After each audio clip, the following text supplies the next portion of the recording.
नमस्कार साथियों, आप सबका पुनः स्वागत है श्रद्धा वेद पुराण में। तो आज हम लोग डिस्कस करेंगे श्रीमद् भगवद गीता अध्याय 14 श्लोक अर्थ 7। इससे पहले हम लोगों ने अध्याय 1 से 13 तक के सभी श्लोक अर्थ सरल हिंदी भाषा में दोनों ही चैनल श्रद्धा एस्ट्रो ज्योतिष, श्रद्धा वेद पुराण में अपलोड कर दिए थे। आप में से कोई भी व्यक्ति भगवद गीता को सरल हिंदी भाषा में समझना चाहता है, आप हमारे चैनल में आए जहां आपको 700 के 700 श्लोक अर्थ मिल जाएंगे।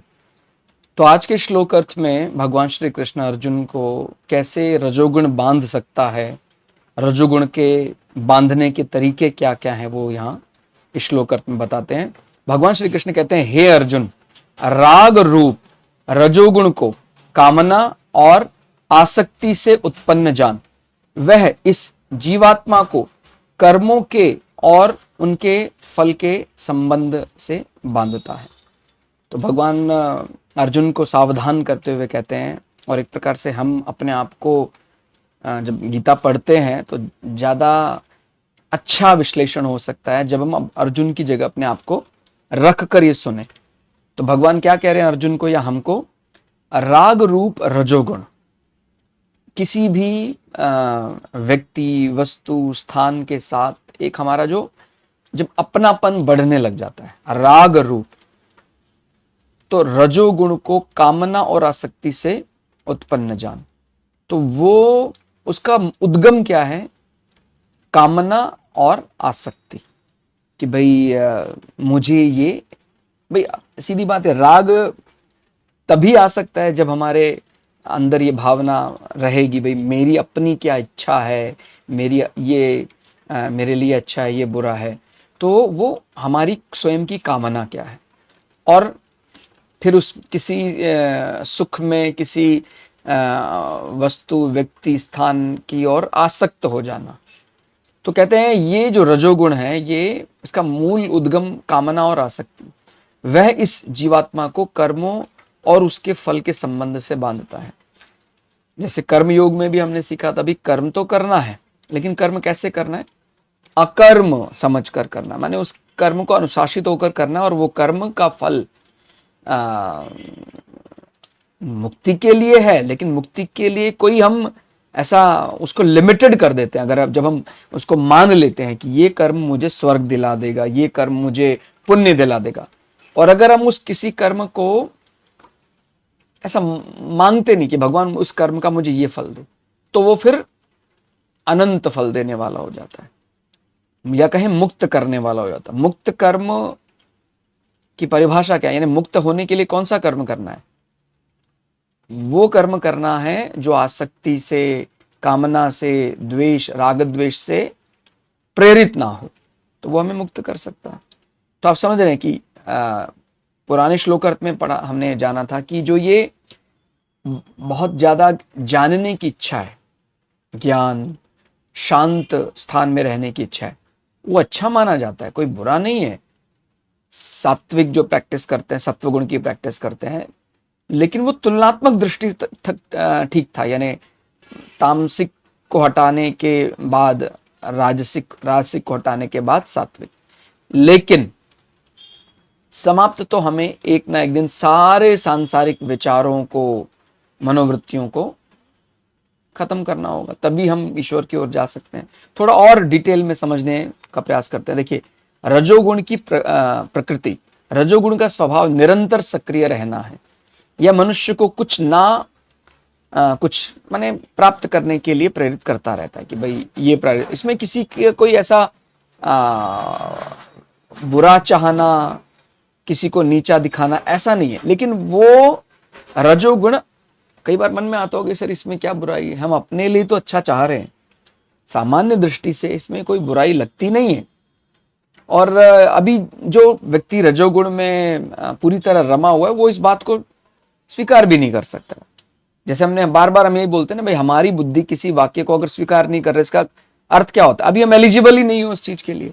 तो ऐसे यहां पर समझना है कि जब हम रजोगुण की बात कर रहे हैं, तो रजोगुण में तभी तक संभावनाएं तलाशी जा सकती थी जब हमारे पास वैसा उससे अच्छा नहीं आ जाता, उससे बेटर नहीं आ जाता।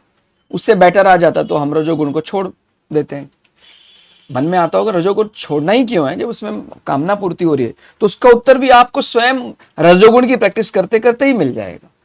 जो लोग रजोगुण को अच्छा मानकर उसके स्वभाव अनुसार लगे हैं, उनको भी अंतर मन में सदा के लिए शांति तो दे नहीं सकता है, चिर निरंतर शांति तो सत्वगुण भी नहीं दे सकता है। माने आप विचार करके देखिए कि भाई एक दिन साधना अच्छी लगती है, 2 दिन साधना अच्छी लगती है, 2 साल भी साधना, शांत वातावरण, हो सकता है ये 10 साल भी शांति से रहना वातावरण, लेकिन क्या माने अपग्रेड नहीं होना चाहिए क्या इसको? बस वही शांत, और हम स्पिरिचुअल प्रैक्टिस करते ही जा रहे, करते जा रहे, ज्ञान अर्जित करते ही जा रहे, 10 साल हो गए, 40 साल हो गए, 50 साल हो गए, कुछ माने अंतिम लक्ष्य नहीं पहुंच पा रहे। तो अंतिम लक्ष्य के लिए क्या है? सत्व को भी त्यागना ही पड़ता है, ठीक है। तो ऐसे ध्यान रखना है कि रज को भी त्यागना ही है। इसलिए ये जो इसके जो भी शुरुआत में गुण लगते हैं, बाद में फिर इसमें भी एक दोष प्रवृत्ति समझ में आने लग जाती है कि नहीं, वो तो फिर मेरी अपनी कामना से जोड़े रखेगा, कर्म की इच्छा के साथ जोड़े रखेगा, वो मुझे चिरकाल के लिए सदा, जिसको बोलते हैं परमानंद, अगर उसके लिए मुझे जाना है तो मैं रजोगुण को साथ रखकर तो मैं परमानंद को प्राप्त नहीं कर सकता हूं, ठीक है। तो इसमें आगे कहते हैं कामना का जन्म होता है। जब रजोगुण में रहते हैं तो मनुष्य किसी वस्तु को सुख का कारण मान लेता है, वस्तु को, व्यक्ति को, स्थान को, तब उसे पाने की इच्छा उत्पन्न होती है, यही कामना कहलाती है। फिर आगे आसक्ति का निर्माण, कहते हैं बार बार उसी विषय का चिंतन करने से मन उसमें चिपक जाता है, यही आसक्ति है।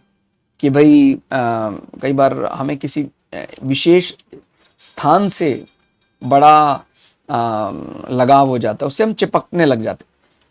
एक हमें सामान्य हमने कि भाई ये चाहिए, हमको ये चाहिए, ये कामना है, अभी वो हमारे पास कामना से प्राप्त हो गया है।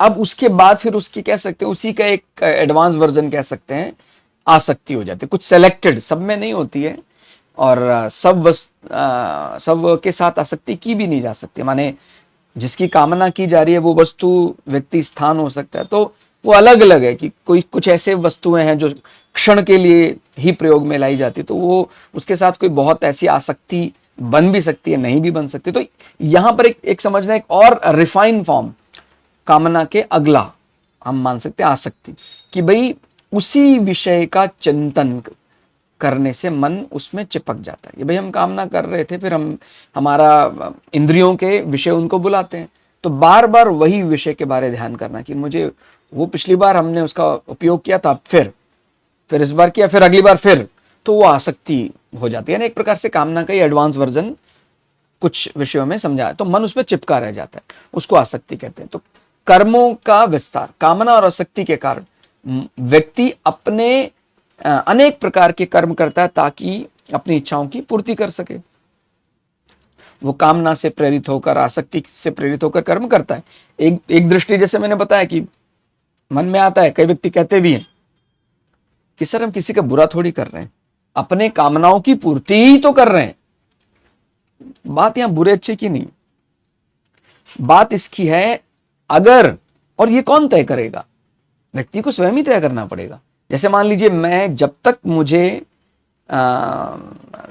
रजोगुण मिला नहीं था, तब तक मुझे रजोगुण फर्स्ट टाइम जब मैंने अनुभव किया तो बहुत अच्छा लगा। अब रजोगुण को मैं 10 साल, 20 साल, 50 साल से प्रैक्टिस कर रहा हूं, समझ में आ रहा है, लेकिन मुझे लग रहा है कि मैं अपग्रेड नहीं हो रहा हूं, कुछ इसके ऊपर नहीं बढ़ रहा है, तो फिर रजोगुण में कमियां समझ में आने लग जाएंगी अपने आप। फिर रजो के बाद फिर हो सकता है सीधा परमात्मा में ही मन लग जाए, या रजोगुण के बाद सत्वगुण की तरफ जाए। तो यानी त्यागना तो पड़ेगा ही, आज माने या कल माने, मानना तो पड़ेगा ही कि ये परमानंद नहीं दे सकता। कोई भी संसार का गुण स्थायी सुख, चिरकाल तक सुख देने वाला, अनंत काल तक सुख देने वाला नहीं है। तभी तो ब्रह्म के लिए व्यक्ति का मन लालायित होता है, परमात्मा के लिए मन लालायित होता। नहीं तो अगर संसार में सब कुछ मिल जाए तो कभी वो कल्पना भी नहीं करेगा कि भाई यहां से निकलना है इस ट्रैप से, ठीक है। तो आगे बोलते हैं कर्म फल का बंधन। जब व्यक्ति फल को अपना मानने लगता है, तब वह सुख दुख लाभ हानि, मान अपमान में फिर उलझ जाता है।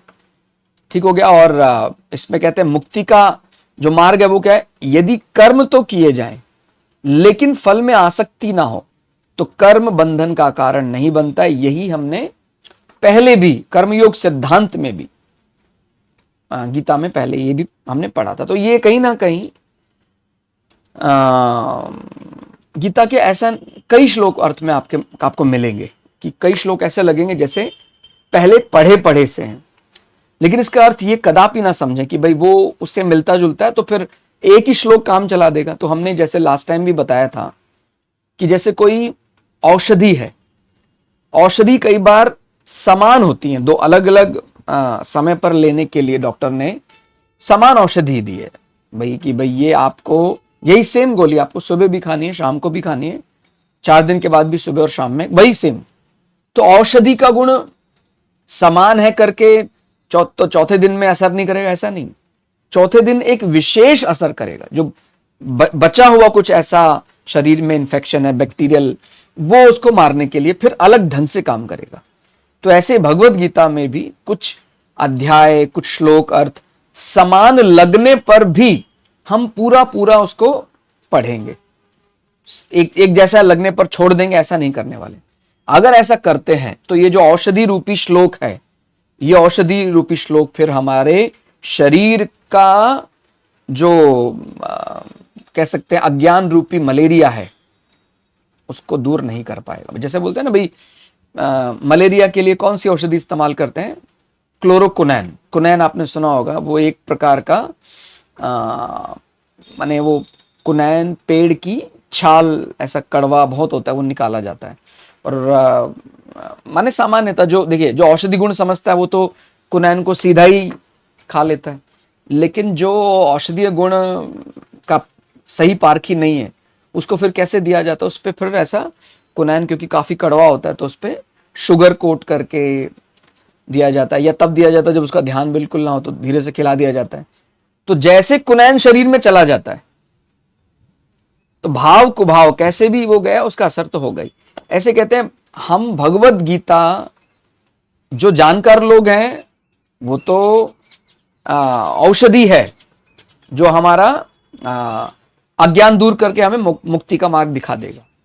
और जो अभी उसको पता तो है ये औषधि है लेकिन वो उसको कड़वा समझता है या उसको खाने में परेशानी होती है तो फिर उसको धीरे धीरे जैसे बोला शुगर कोट करके खिलाया जाता है। उसके बाद उसको क्या कथाएं सुनाई जाती हैं, अलग अलग उसके आख्यान ऐसे बताए जाते हैं। तो उसका क्योंकि मन उसका चंचल है तो उसका कथा में मन लग जाता है। कथा में यानी कई ऐसे उदाहरण दिए जाते हैं, ऐसे कथा में ऐसे इवेंट हुए, ऐसे मुख्य प्रयोजन तो ये शिक्षा ही देना है। ये शिक्षा किसी तरह वो यानी कुनैन अंदर चली जाए, मुख्य प्रयोजन कभी भी शुगर अंदर ले जाना वो नहीं है। लेकिन अगर उस कथा के माध्यम से भी वो शिक्षा ग्रहण कर ले तो औषधि तो अपना काम करेगी ना।